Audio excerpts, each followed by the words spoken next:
men are allowed to marry 4-5 times, I think, and they don't require their wife's permission, the first wife's permission to marry, correct me if I'm wrong, to marry more number of times. So I actually don't see any logic in this because I believe it's one man, one woman. That's the institution of marriage. So please clarify. Thank you. Now coming to your second question. In Islam, men marry 4 times, 5 times, and they don't ask permission from the first 5. Why? As far as polygyny is concerned, a man having more than one wife, Islam is the only religion, and Quran is the only religious scripture on the face of the earth which says marry only one.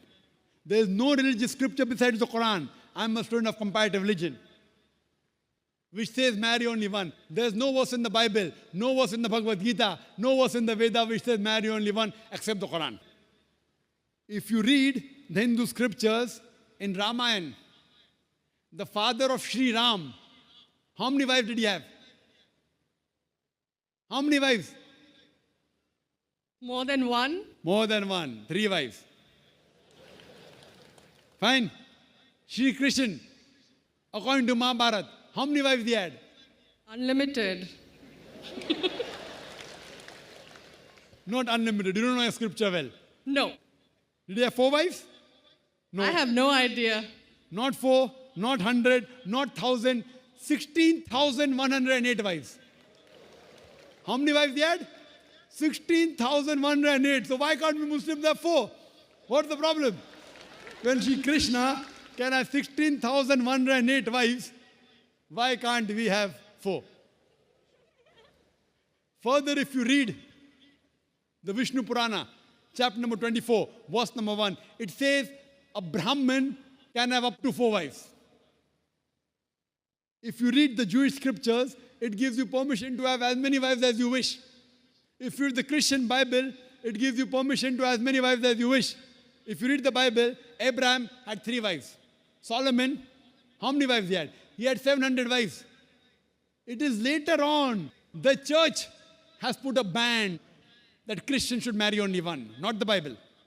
It is the Jewish community married more than one wife. It was in 1950 that chief rabbi passed a synod that Jews should marry only one. So it is the rabbi, not the Jewish scriptures. And according to Hindu scriptures, you can marry as many as you wish. It is the Indian government in 1954 passed a law called the Hindu Special Marriage Act. Hindu Special Marriage Act, which says Hindus should marry only one. It is not the religious scripture. It is not Bhagavad Gita. It is not Ramayana. It is not Mahabharata. It is not Veda. It is the Indian Penal Code.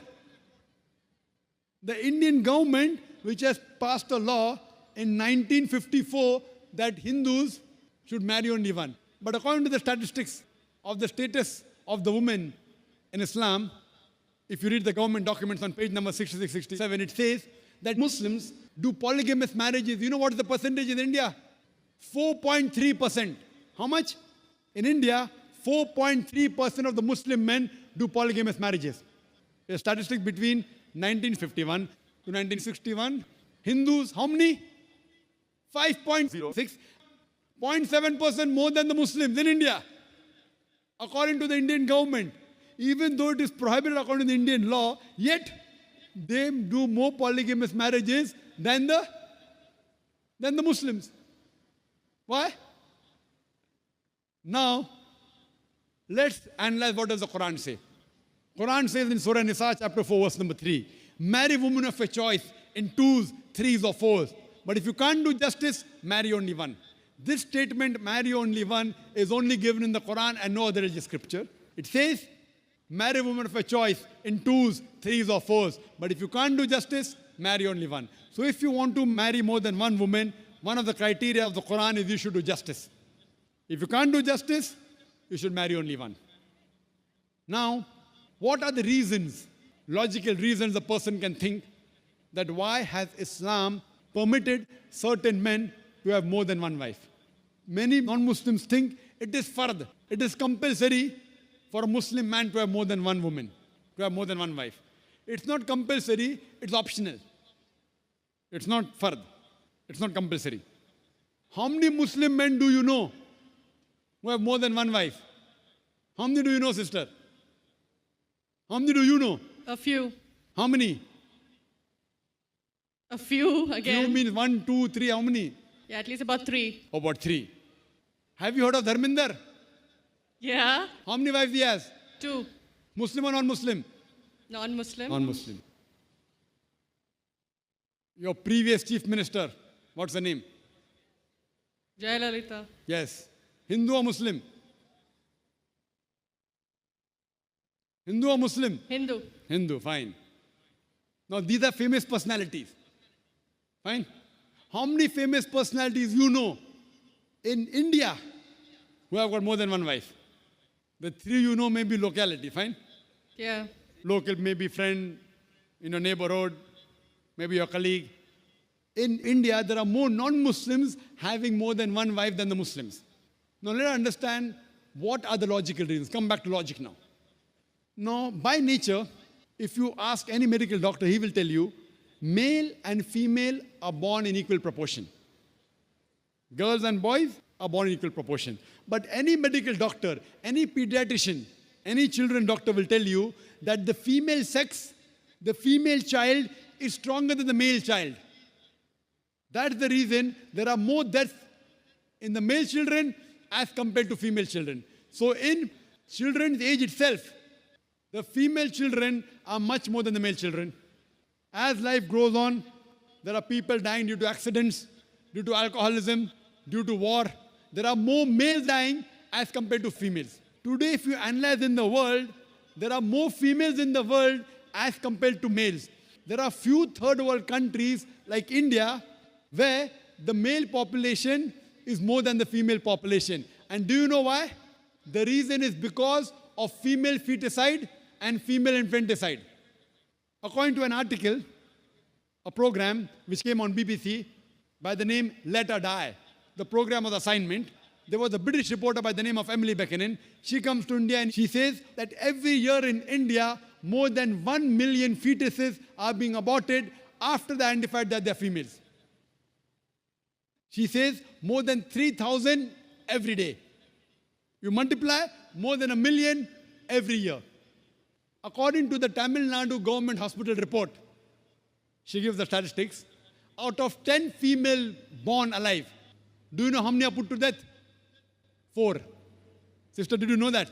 Tamil Nadu, your state, your beloved state, according to the government statistics, out of 10 females born alive in the government hospital, 4 are put to death.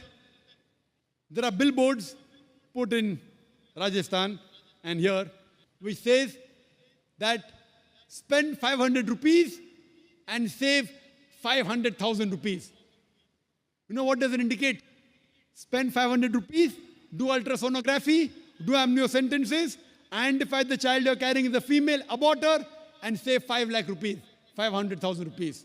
Maybe a couple of 100,000 upbringing her, and the remaining 100,000 in dowry. If you stop this evil practice in India, our beloved country, stop the female infanticide, stop the female feticide. Even in India, the population of female will be more than the male population. If you see the rest of the world, if you see New York alone, there are 1 million females more than males. In USA alone, there are 7.8 million females more than males. In UK alone, there are 4 million females more than males. In Germany alone, there are 5 million females more than males. In Russia alone, there are 9 million females more than males. And God alone knows how many millions of females are more than males throughout the world. Suppose I agree with your philosophy, sister, you said, 1 man, 1 woman. If I agree with you, sister, with your philosophy, 1 man, 1 woman. And suppose my sister happens to be in America, or your sister happens to live in America. And suppose the market is saturated. 1 man, 1 woman, saturated. Yet there will be 7.8 million females who will not find life partners. 1 man, 1 woman. Now the option for these 7.8 million females is either marry a man who already has a wife or become public property. You say, Dr. Zakir Naik, Public property, such a harsh word. Sister, it is the most sophisticated word I can use. I cannot use a more sophisticated word than public property.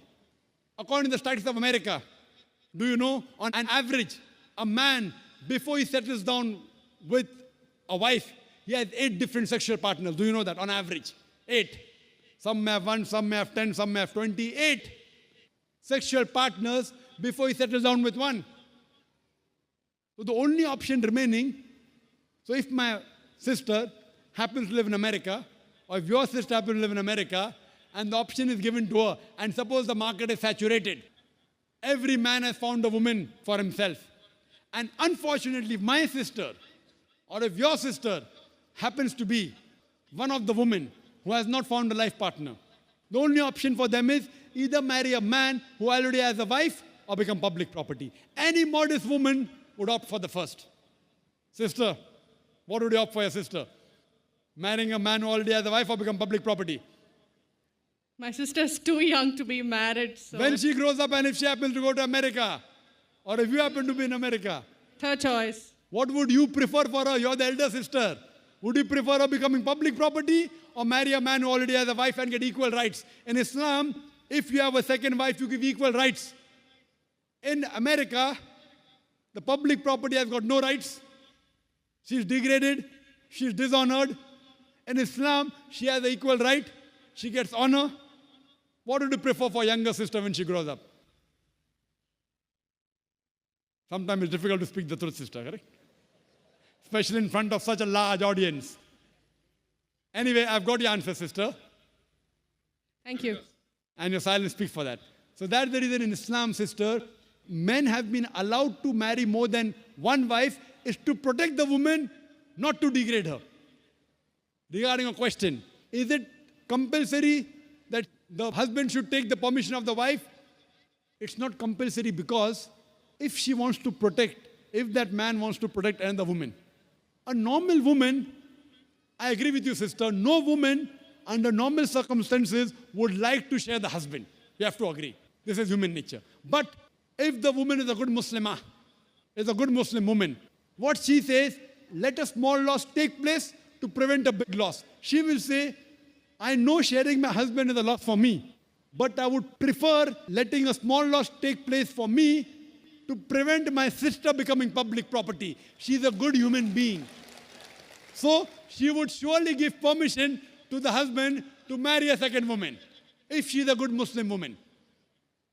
But taking permission is not fard, it is preferable. But at least informing is a requirement so that he does justice between the two wives. Hope that answers the question, sister. Thank you.